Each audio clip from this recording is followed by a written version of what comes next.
আজকে বাসায় রান্না করেছিলাম শীতের সবজি দিয়ে হাঁসের ডিম, মুরগির গিলা, কলিজা, পা ভুনা করেছিলাম আর মুগ ডাল রান্না করেছিলাম ভুনা করে। Hey everyone, welcome back to my channel two love birds. আর আমার বাচ্চাদের দুষ্টু মিষ্টি ভিডিও দেখতে চাইলে অবশ্যই কিন্তু আমার চ্যানেলটি সাবস্ক্রাইব করতে হবে। চলুন দেখে আসি আজকে আমার বাচ্চারা সারাদিন কী কী দুষ্টামি করলো আর খাওয়া দাওয়া করলো।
मम्मी दी तुईटा दाও ঠিক আছে, তুইটা দাও। আচ্ছা।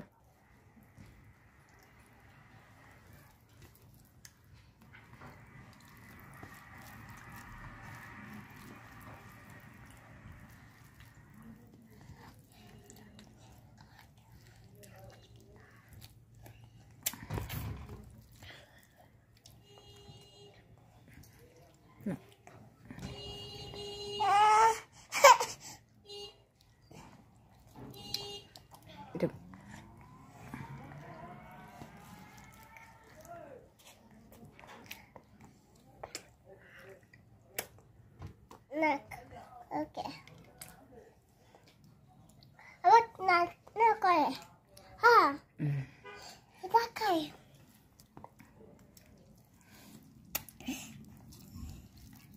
যা এই যে আবিদের আলু। ও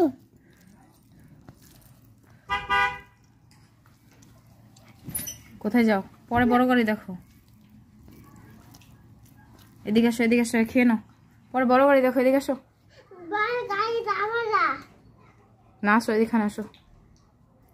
না বাই যাব বাই গাড়ি কাছে আমি আচ্ছা বসো বসো বসো। বাই গাড়ি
কি হয়েছে বাবা? কি কি?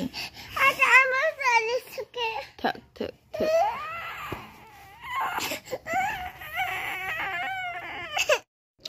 ওদের দুই ভাইকে আমি সবসময় একসাথে ঘুম পাড়ানোর চেষ্টা করি, যাতে আমি সবসময় একটু রিল্যাক্সে থাকতে পারি, কারণ দুইটা বাচ্চা হ্যান্ডেল করা আসলেই খুব কষ্টের।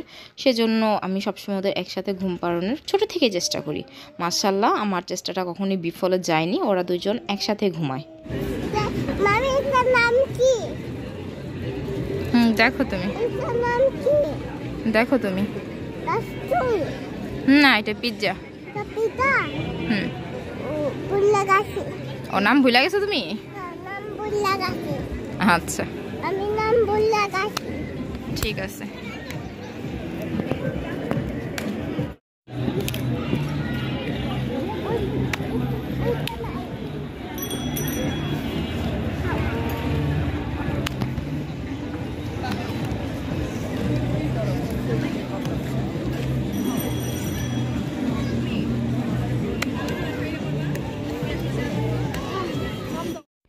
আবিদ বিকেলে ঘুম থেকে উঠে বলল যে ও একটু ঘুরতে বের হবে, সেজন্য ওদের দুই ভাইকে নিয়ে একটু ঘুরতে বের হলাম।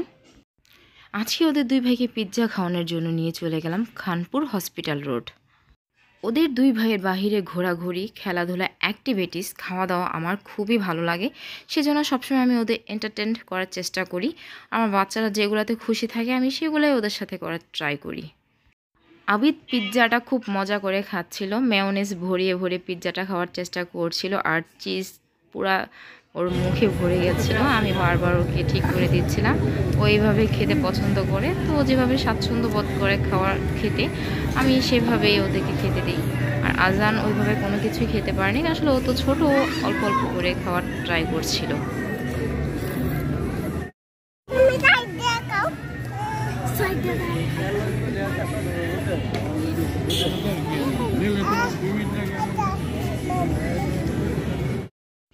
যখন 2 থেকে 3 বছরের বাচ্চারা খেতে বসে আর একটা কথা পুরোপুরি বলতে পারে না, ভেঙে ভেঙে কথা বলে, ওই কথাটা আমার খুবই ভালো লাগে। আর আমার বাচ্চারা যখন খেতে বসে বিভিন্ন ধরনের কথা বলে, জানতে চায় বা এটা সেটা বলে, সেটা জবাব দিতে আমার খুব ভালো লাগে। ওদের সাথে কথা বলতে ভালো লাগে, আমার টাইম স্পেন্ড করতে তো আরও বেশি ভালো লাগে। তো সেজন্য ওদেরকে নিয়ে আমি প্রায় সময় বাইরে বের হই, ওরা যেটা পছন্দ করে সেটা কিনে দিই, আমার খুবই ভালো লাগে। আবিদ পিৎজাটা এত মজা করে খাচ্ছিল, যেটা দেখে আমার খুব ভালো লাগছিল। আর ও যে কোনো খাবার ওর ভালো লাগলে ও খুব এনজয় করে খায়, যেটা আমার খুব পছন্দের। আর আমার বাচ্চাদের আমি সবসময় চেষ্টা করি ওদের আনন্দ দিয়ে যে কোনো খাবার খাওয়ানোর জন্য। অন্যদিকে আজান পানি খেয়ে পেট ভরিয়ে ফেলেছে, ও অল্প অল্প একটু পিৎজা খাচ্ছিল। বাচ্চারা কিন্তু বড়দের মতো গুছিয়ে কখনোই খেতে পারে না। বাচ্চারা যেভাবে কমফর্ট ফিল করে সেভাবে খায়। আমার বাচ্চারাও যেভাবে কমফর্ট ফিল করে আমি ওদের সেভাবেই খেতে দিই। যারা বাচ্চাদের ম্যানার্স নিয়ে কথা বলেন অবশ্যই তারা এই ভিডিওটা দেখবেন না, স্কিপ করে যাবেন। এভরি প্যারেন্টসদের উচিত যে তাদের বাচ্চারা যেভাবে খেতে কমফর্ট ফিল করে সেভাবে তাদের খেতে দেওয়া। আই থিঙ্ক আমি মনে করি এটা আমার পার্সোনাল ওপিনিয়ন। আবিদ আজান পিৎজাটা খাচ্ছিল আর আমাকে এটা সেটা জিজ্ঞাসা করছিল, আর আমি ওদের কোশ্চেনে সব অ্যান্সার দিচ্ছিলাম। আসলে বাচ্চারা কোনো কিছু জানার আগ্রহ থাকে কিন্তু এটা সেটা জিজ্ঞাসা করে। আর এখানে আজান তো পিৎজাটা অল্প একটু খেয়ে আর খেলো না, শুধু পানি খাচ্ছিল, বারবার পানি খেয়ে ওর পেট ভরিয়ে ফেলেছে। আর আমার বাচ্চাদের ভিডিওটি দেখতে চাইলে অবশ্যই কিন্তু আমার চ্যানেলটি সাবস্ক্রাইব করতে হবে। Thank you.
আবার করো।